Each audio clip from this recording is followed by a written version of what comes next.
Estes são alguns dos casos mais terríveis de pessoas entrando no carro de um estranho e nunca mais voltando vivas. Aquele momento, aquela decisão de ir a algum lugar que muda tudo. Quando levado para um local isolado, suas chances de sobrevivência despencam. E há uma coisa que o agressor tem sobre você, a vantagem. Sem testemunhas, sem interrupções, sem escapatória. Apenas eles, você e seus planos doentios. Sua melhor chance de sobrevivência está no ponto de confronto. Apenas diga não ou resista. Você pode ter que reagir, mas vale a pena, considerando as opções, pois uma vez no veículo, suas chances diminuem muito. Olá, sou Victor e hoje veremos alguns dos casos mais perturbadores do mundo. Alguns permanecem sem solução e, em algum lugar, alguém ainda sabe o que realmente aconteceu. Ei, para onde estamos indo? Apenas as estradas secundárias. Você está brincando comigo? Não, eu não estou te matando. É melhor você não me levar a lugar nenhum onde eu não queira ir. Eu quero ir para a cidade, ok? Ei, não estamos indo para a cidade, certo? Nós estamos indo. O que você... Acabou de ouvir é a última gravação conhecida de Amber Tícaro. Edmonton, Canadá. A polícia divulgou este áudio em 2012.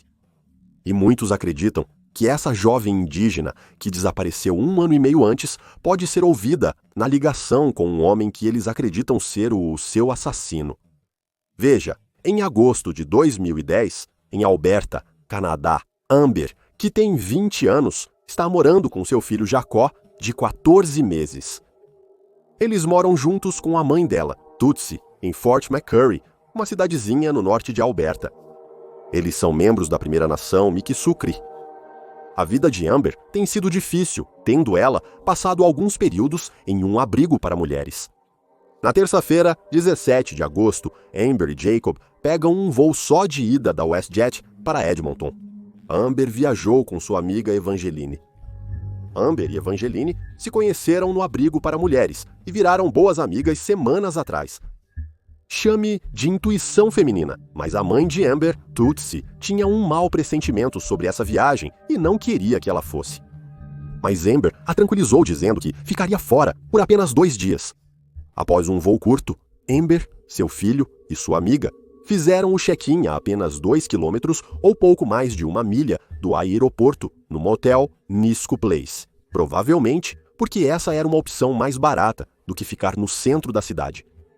Em 18 de agosto, depois da primeira noite no motel, Amber saiu por volta das 20 horas, possivelmente para buscar comida. Ela deixou Jacó aos cuidados de sua amiga Evangeline. Ela foi vista, pela última vez, saindo com um homem desconhecido, supostamente pegando carona com ele em seu veículo, que as testemunhas não conseguem lembrar exatamente. De acordo com a mãe dela, ela e Amber mantêm contato regular durante o dia, mas por algum motivo, naquele dia, Amber parou de responder. Isso a preocupou muito, pois não era típico dela. Eventualmente, ela ficou tão preocupada que conseguiu entrar em contato com a amiga de Amber, Evangeline, e a chamou, mas Evangeline tranquilizou Tutsi, dizendo que Amber estava no motel dormindo com Jacob. Isso era uma mentira, mas Evangeline queria apenas acalmar a mãe e esperar que Amber voltasse. Porém, a intuição de Tutsi estava correta. No dia seguinte, 19 de agosto, Evangeline entrou em contato com a mãe de Amber, informando que Amber ainda não havia retornado de Edmonton e finalmente revelou que Amber havia saído no meio da noite. Tutsi soube imediatamente que algo estava errado, porque Amber nunca deixaria seu filho sozinho por tanto tempo com alguém que mal conhecia, amigo ou não. Ela entrou em contato com a polícia e a Real Polícia, montada do Canadá, responsável por esses casos, mas não a levaram a sério e disseram à mãe de Amber que ela provavelmente estava apenas festejando e para ligar novamente em 24 horas. O que é ridículo é que quando finalmente abriram o caso 24 horas depois, eles o fecharam novamente 8 dias depois. No dia 4 de setembro, a Real Polícia montada do Canadá anunciou que não tinha motivos para acreditar que Amber estava em perigo e que eles, cito, sabiam que ela ainda estava na área de Edmonton. É difícil imaginar o sofrimento da mãe da Amber e do filho sentindo falta dela neste momento. Levou mais de um mês após o desaparecimento da Amber para o caso ser reaberto em 23 de setembro de 2010. É improvável que qualquer investigação tenha sido feita antes disso. E o que é ainda mais chocante é que levou 4 meses para as autoridades entrevistarem a mãe dela. A investigação parecia fraca, quase vazia, exceto por uma peça crucial de evidência. Honestamente, isso pode ser devido ao tratamento descuidado desde o início. Houve atrasos na comunicação, erros críticos e momentos que só podem ser descritos como falhas completas. A Real Polícia Montada do Canadá até destruiu os pertences da Amber, itens que nunca foram devidamente examinados ou processados. Não havia policiais, cães de guarda, equipes de busca ou helicópteros. Ninguém estava lá fora, procurando por ela. E talvez o mais chocante de tudo, Evangeline, a última pessoa confirmada a ver Amber viva, nunca foi entrevistada. Anos se passaram com quase nenhum progresso. É como se a polícia não se importasse. Enquanto isso, a mãe de Amber buscava justiça para a filha nas redes sociais. Somente em 2019, a Real Polícia Montada do Canadá pediu desculpas publicamente pela condução do caso. Mas vamos olhar o que eles realmente fizeram em 28 de agosto de 2012, 2 anos após Amber Takaro desaparecer. A Real Polícia Montada do Canadá fez algo que nunca havia feito antes. Em um caso como este, eles divulgaram uma parte de sua última ligação telefônica para o público. O áudio enfureceu o público, porque é claro que ela não está indo para onde queria ir. A polícia não agiu por cerca de 2 anos após o incidente. Apenas 1 minuto da ligação de 17 minutos foi divulgado ao público.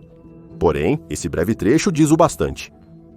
No clipe, Amber pergunta a 1 ou 2 homens para onde está sendo levada.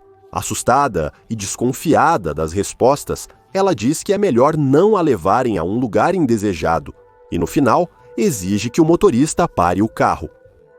Ele dá uma resposta estranha sobre Cascalho antes da ligação ser interrompida abruptamente. Onde estamos perto? Estamos apenas ao sul de Beaumont, ao norte de Beaumont. Estamos indo para o norte, para Beaumont. Ei, para onde estamos indo? Não, isso... Você está brincando comigo? É melhor você não me levar a lugar nenhum que eu não queira ir. Eu não quero ir. Eu quero ir para a cidade. Ei, não vamos para a cidade, vamos? Não, nós não vamos. Para onde essas estradas estão levando, afinal? Rua 50. Rua 50, você tem certeza? Absolutamente. Ei, para onde estamos indo? 50º. Rua. Rua 50º? Certo?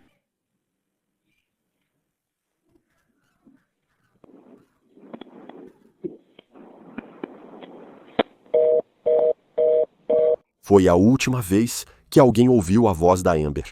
Estatisticamente, os potenciais assassinos da Amber, se foi isso que aconteceu, sabiam que ela, sendo uma mulher indígena, tem muito mais chances de enfrentar violência e até mesmo a morte.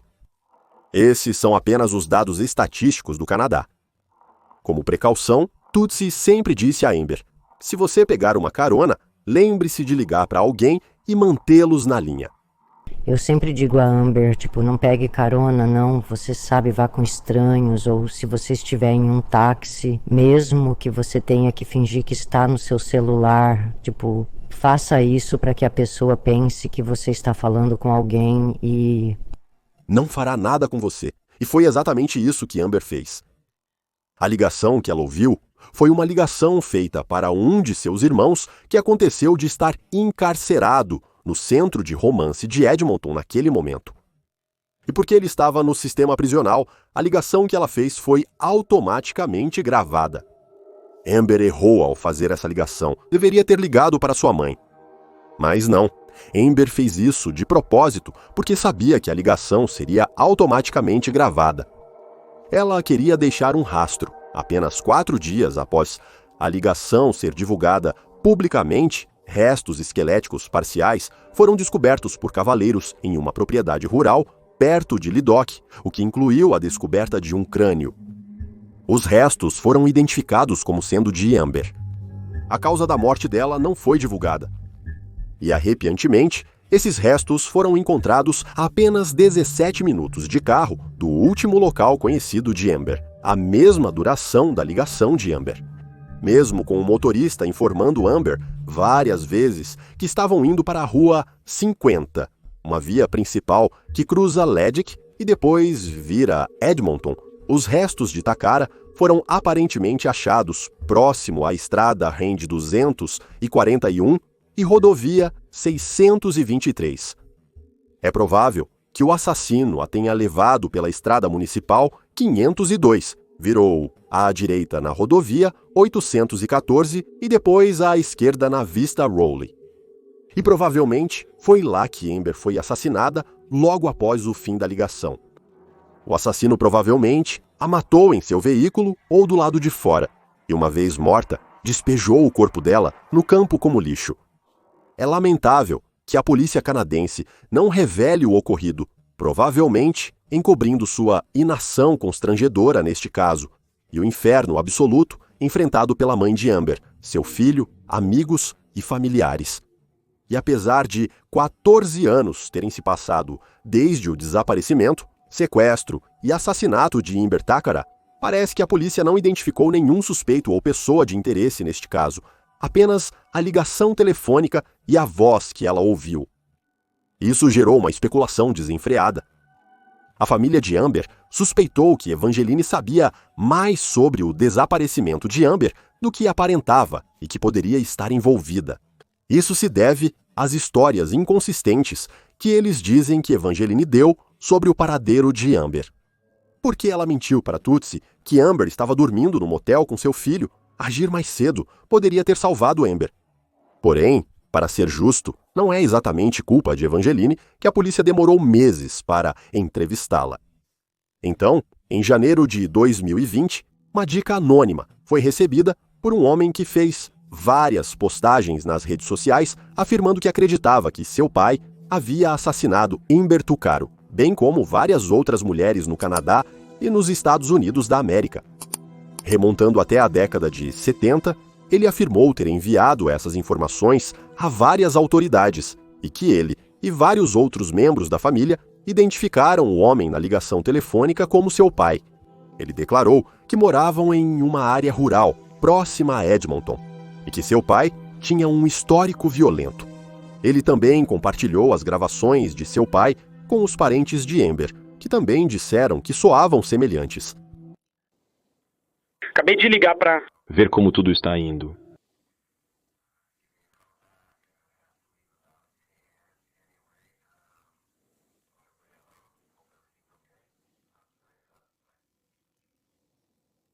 Me avise se você acha que eles soam como a mesma pessoa e, por mais promissor que isso pareça, parece não ter chegado a lugar nenhum, porque quando ele relatou isso à RCMP e todos os casos em que seu pai poderia ter se envolvido, a RCMP o rejeitou dizendo que muitos desses casos já foram resolvidos.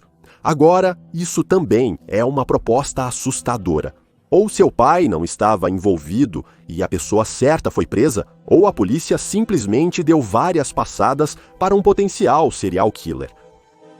E falando em serial killers, a partir de 2015, a polícia admitiu que estava considerando a possibilidade de um serial killer atuando na área de Ledoc. Havia ao menos 15 casos não solucionados de mulheres e meninas indígenas desaparecidas e assassinadas na região de Edmonton. Mas, condenatoriamente, porém, entre 2002 e 2015, os corpos de 4 diferentes mulheres indígenas foram encontrados em uma pequena área rural perto de Leduc, incluindo Amber Tucaro. Todas as mulheres, exceto Amber, trabalhavam como profissionais do sexo, o que, estatisticamente, as tornava mais vulneráveis e propensas a entrar em um veículo com um estranho. Algumas dessas vítimas são como 33 anos, vista pela última vez, pegando carona em 12 de maio de 2004 e dada como desaparecida em 2005. Seu crânio foi encontrado em 2015, perto de Rollyville. Depois, temos Edna Bernard, que tinha 28 anos, mãe de 6 filhos. Ela foi vista pela última vez em um veículo com desconhecidos em 22 de setembro de 2002, e no dia seguinte, seu corpo foi encontrado em um campo. Ela foi espancada, estrangulada e incendiada. Então, temos Kate Ballantyne, 40 anos, também mãe, que teria desaparecido em 5 de maio de 2003. Seus restos decompostos foram achados após 2 meses em uma fazenda próxima a Township Road 500. Todas essas mulheres têm uma coisa em comum. Elas eram indígenas, todas pegavam carona e todas foram encontradas na mesma pequena área. Por um período, a polícia suspeitou que o mesmo indivíduo poderia ter assassinado Bernard e Ballantyne. Thomas Wickla foi considerado, mas estava cumprindo prisão perpétua desde 2007. Por fim, em 2015, a Real Polícia Montada do Canadá afirmou que faria mais buscas por corpos na região, mas é necessário questionar se ainda existem restos mortais não encontrados. Os restos mortais de uma mulher não indígena envolvida em trabalho sexual foram encontrados na mesma época que Dolores Brawlers. Corey Ottenbridge, ela foi vista pela última vez em 9 de maio de 2004 em Edmonton e, como desapareceu pouco depois de Dolores, podem ter sido mortas e descartadas em locais próximos no mesmo período. A comunidade online apresentou um nome, um homem chamado Pat, que é de uma área de Alberta a cerca de 1 hora a noroeste de Leduc. Embora não seja um suspeito formal, o nome de Pat frequentemente surge em discussões sobre o caso de Amber por ser um criminoso sexual registrado. Após sua libertação da prisão, no início dos anos 2000, por um crime sexual envolvendo um menor, a Real Polícia Montada do Canadá emitiu um alerta de segurança pública sobre ele. Ele possui histórico criminal relacionado a trabalhadoras do sexo e estrangulamento. Supostamente atraía vítimas por anúncios de emprego em fazendas. Online, pessoas compartilharam experiências com Pat, descrevendo seus anúncios assustadores e os pseudônimos que ele usava em sua fazenda. Ele oferecia às pessoas quarto e pensão em troca de trabalho, e os anúncios mais recentes foram postados já em janeiro de 2022 e pelo menos 3 mulheres se apresentaram, alegando que aquela voz naquela ligação é de Pat. 1º de fevereiro de 2012. Era uma noite fria de inverno em Anchorage, Alasca. São 20 horas na pequena cafeteria Common Grounds. Samantha Koenig, de 18 anos, trabalha sozinha em seu turno, como única funcionária 30 minutos antes do fechamento, em uma noite tranquila. Foi um turno tranquilo, sem ninguém por perto, e o estacionamento lá fora estava coberto de neve fresca. Então, um cliente entra, um homem em roupas de inverno pesadas que pediu um americano. Samantha preparou o café.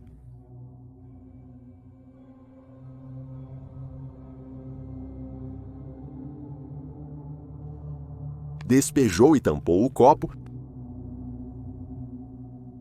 e entregou. Essa seria a última transação que ela faria. Ela só não sabia disso ainda. Avançando rápido, e são 8h30 da noite. Seu namorado, Dwayne, chegou para buscá-la, como de costume, após um turno. Mas ele descobriu que a cafeteria estava fechada, o estacionamento vazio e Samantha não estava em lugar nenhum. Ele mandou muitas mensagens para ela, esperou ainda mais, sem resposta. Inquieto, ele pensou que talvez ela tivesse ido para a casa do pai mais cedo e houve uma falha na comunicação para evitar seus próprios pensamentos negativos. Quando ele chegou na casa do pai dela, James atendeu a porta. Samantha não estava em casa e nunca ligou para lá. Quase em pânico, quando de repente o telefone de Dwayne recebeu uma mensagem. Era a Samantha. Ela disse que precisava de um tempo para pensar, longe, e voltaria em alguns dias. Todos consideraram isso muito atípico dela. Ela nunca indicou sentir-se estressada ou querendo se afastar. Ambos os homens pensaram por um tempo e decidiram não arriscar. No dia seguinte, em 2 de fevereiro, eles foram à polícia de Anchorage relatar o desaparecimento dela. A polícia contatou Michelle Duncan, proprietária da loja, que confirmou que sua funcionária da manhã encontrou o estabelecimento completamente desarranjado. Ela também não teve nenhuma comunicação com Samantha, exceto por uma mensagem de texto dizendo que ela teve um dia ruim e iria sair da cidade no fim de semana. De início, os investigadores trataram o caso como um roubo que deu errado. Para onde ela iria sozinha? Ela não tinha veículo e a temperatura externa estava perigosamente baixa. Não, ela deve ter saído com alguém, ou pior, foi sequestrada. Então veio a filmagem de vigilância, granulada e obscura. Mas isso mudou tudo. As imagens mostravam Samantha obedecendo a um homem armado, entregando dinheiro e depois sendo levada embora subjugada. A polícia de Anchorage acionou o Federal Bureau of Investigation para reforço, pois mesmo com a má qualidade da imagem, era evidente tratar-se de um sequestro.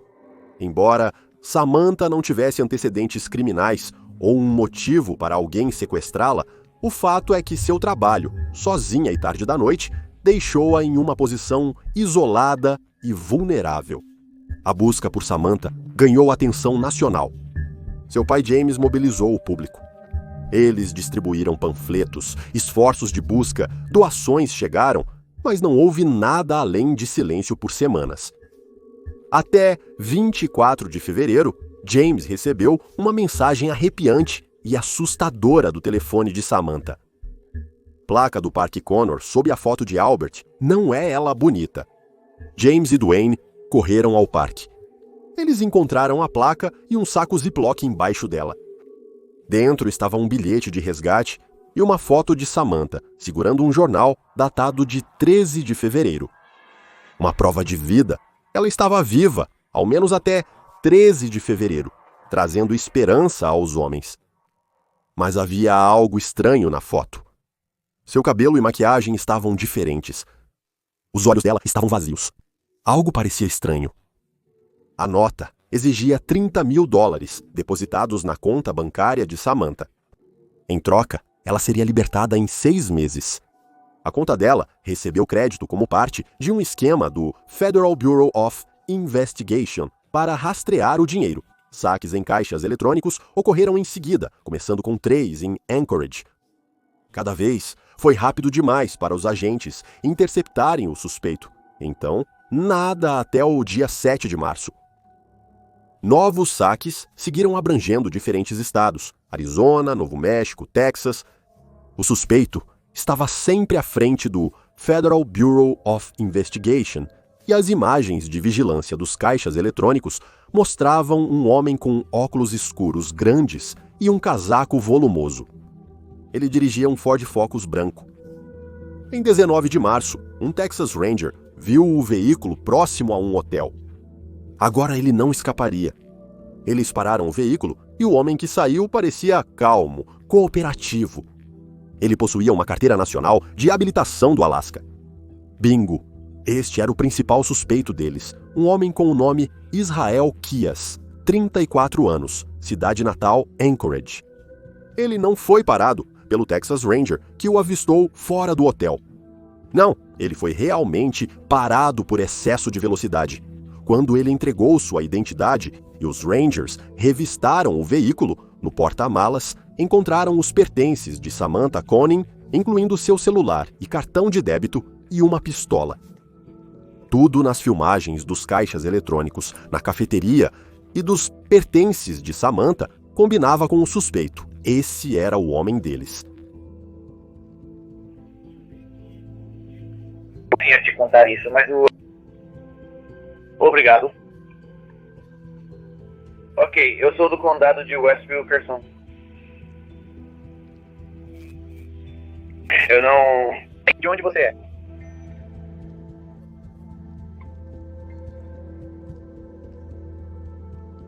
Agora é 13 de março e em Lufkin, Texas, Israel Kias está na sala de interrogatório. Ele é educado, composto e quase desconcertantemente calmo. Para os investigadores, encontrar Samantha era de extrema urgência, mas eles tinham que abordar isso delicadamente para manter o suspeito calmo e falando. Quando o confrontaram sobre seu carro, as filmagens do caixa eletrônico e o cartão de débito e o telefone da Samantha, ele não se abalou. Então, pouco a pouco, ele começou a falar. E o que se desenrolou foi verdadeiramente horrível.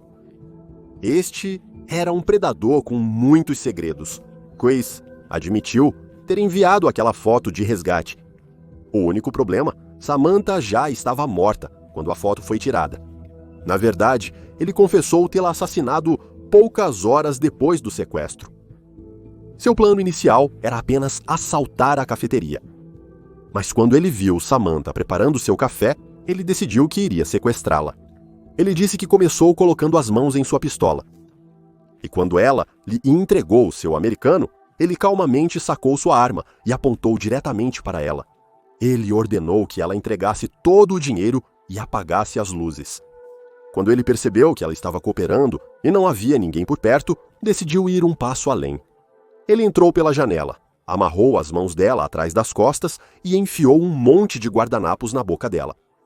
Com a arma pressionada contra suas costas, ele a levou da cabana até sua caminhonete, com a pistola pressionada contra as costas dela o tempo todo. Quando ele chegou ao carro, abriu a porta do passageiro e a empurrou para dentro antes de fechá-la e caminhar até o lado do motorista. Ele garantiu a ela que se tentasse gritar ou alertar alguém, ele a mataria. Ele pegou o telefone, os cartões de crédito dela e enviou uma mensagem para Duane avisando que ela ficaria fora por uns dias, e para avisar ao pai dela. Em seguida, ele retirou as baterias do telefone dela e as jogou fora para evitar detecção pelas torres de celular. Ele manteve a cooperação dela, dizendo que isso era simplesmente um sequestro temporário até que o pai dela enviasse dinheiro. Samantha insistiu que não eram ricos e que seu pai não poderia enviar muito dinheiro, mas Israel pediu para ela não se preocupar. Ele, então, a levou para sua casa, ordenou que ela entrasse no banco de trás e a cobriu com uma lona para escondê-la de qualquer pessoa que passasse. Então, ele entrou para encontrar sua namorada e filha de 10 anos.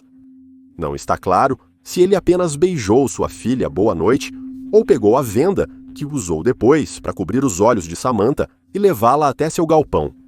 Uma vez lá dentro, ele a amarrou com uma corda, especialmente em volta do pescoço, e então ligou alguma música para abafar qualquer tipo de som que ela pudesse fazer.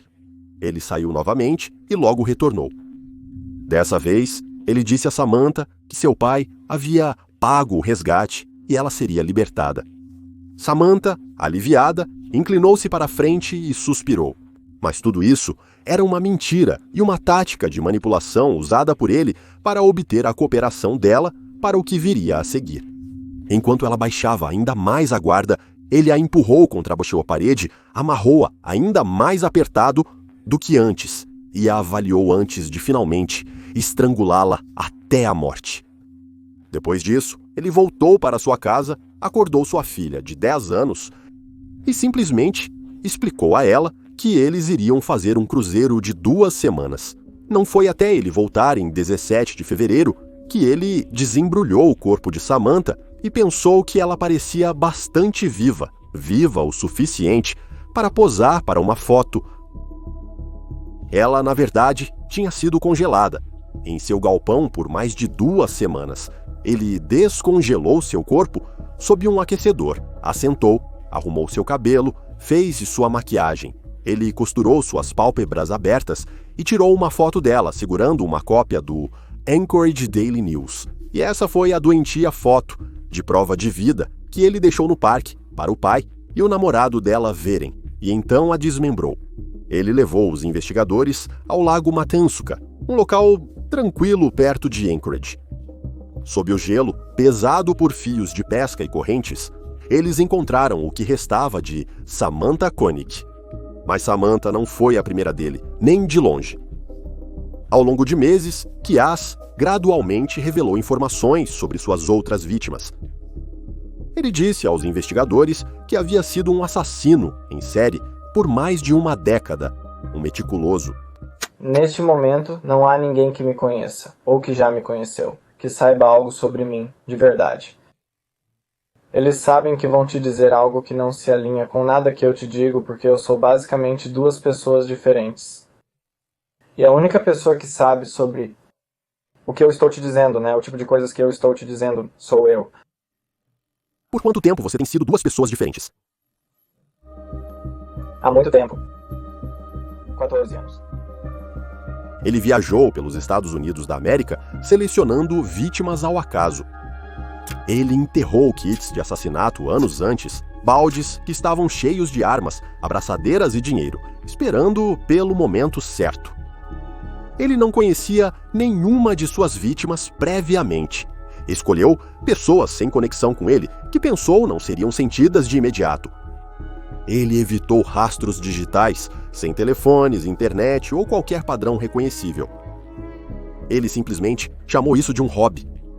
Em Vermont, ele admitiu ter matado Bill e Lorraine Currier em 2011. Ele invadiu a casa deles, sequestrou-os e depois os matou em uma fazenda abandonada. Os corpos deles nunca foram encontrados. Ele insinuou que havia mais, pelo menos 11 vítimas, possivelmente até mais. Ele afirmou que começou a matar entre 2001 e 2005, possivelmente até antes. Ele parecia se divertir conversando com esses agentes. Era tudo um jogo barato. De fato, ele apenas instruiu os agentes a procurarem suas vítimas próximo às rotas de viagem, recusando-se a fornecer mais detalhes. É o Rock, ele não sentiu remorso. Ele gostava do que fazia e falava sobre isso. Ele falava sobre, se não tivesse sido pego, alguns de seus planos futuros e o que teria feito, que incluía continuar fazendo o que estava fazendo, continuar a sequestrar e matar pessoas. Então ele não tinha remorso algum. O Federal Bureau of Investigation tentou mapear seus movimentos de Anchorage, Vermont, Texas, Washington, New York, Arizona e Califórnia. Eles recuperaram muitos desses kits de assassinato e algumas vítimas, mas infelizmente, muitas outras vítimas permanecem desconhecidas. Case também admitiu 2 roubos a bancos, o roubo ao banco de Tupper Lake, em 2009, e o outro cometido após o assassinato de Samantha, no Texas. Em 2 de dezembro de 2012, Case foi encontrado morto em sua cela de prisão em Anchorage. Ele havia cortado o pulso com uma lâmina e se estrangulado com um lençol, mas isso não foi um ato de arrependimento. Ao seu lado, uma nota de suicídio, nem mesmo mencionou Samantha pelo nome. Não mencionava nenhum remorso, era uma divagação assustadora e poética sobre violência, demônios e os últimos momentos de sua vítima. Case usou seu próprio sangue para desenhar 11 crânios, e o Federal Bureau of Investigation suspeitou desta foto que eles divulgaram. Cada crânio representava uma vítima de Case. Infelizmente, apenas 3 de suas vítimas foram confirmadas. O resto parece estar por aí, apenas aguardando ser descoberto. Porque, infelizmente, Case levou seus segredos para o túmulo. A bandeira...